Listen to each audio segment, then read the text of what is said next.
Hundreds of women continued to demonstrate on the streets of Mexico City. Their anger ignited by the case of 25-year-old Ingrid Escamilla, brutally murdered by her boyfriend on February 9th. The National Palace was one of the targets of the crowds.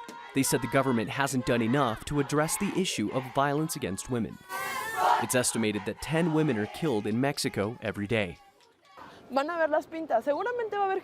I'm sure people will say, look at these crazy women spray painting this historic door from the revolution. But what they should do is read what we've written. How many women have been killed? How many have been raped? How many are being discriminated?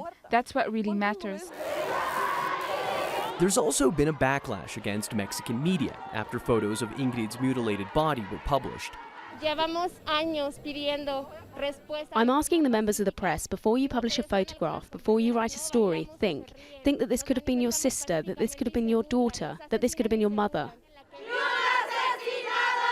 More than 1,000 cases of femicide were recorded across Mexico in 2019.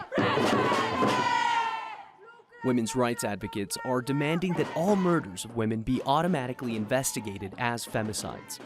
When a murder is investigated as a femicide, it automatically sets off a series of protocols recognized internationally.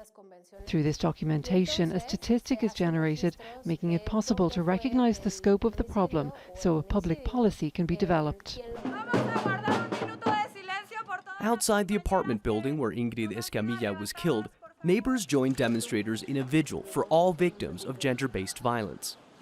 While it was the death of Ingrid Escamilla that sparked these latest demonstrations, protests against gender-based violence are becoming louder and more frequent in Mexico. More than 20 different organizations have signed an open letter against gender violence in Mexico. With emotions still running high, more demonstrations are expected. Manuel, Rapalo, Jazeera, Mexico City.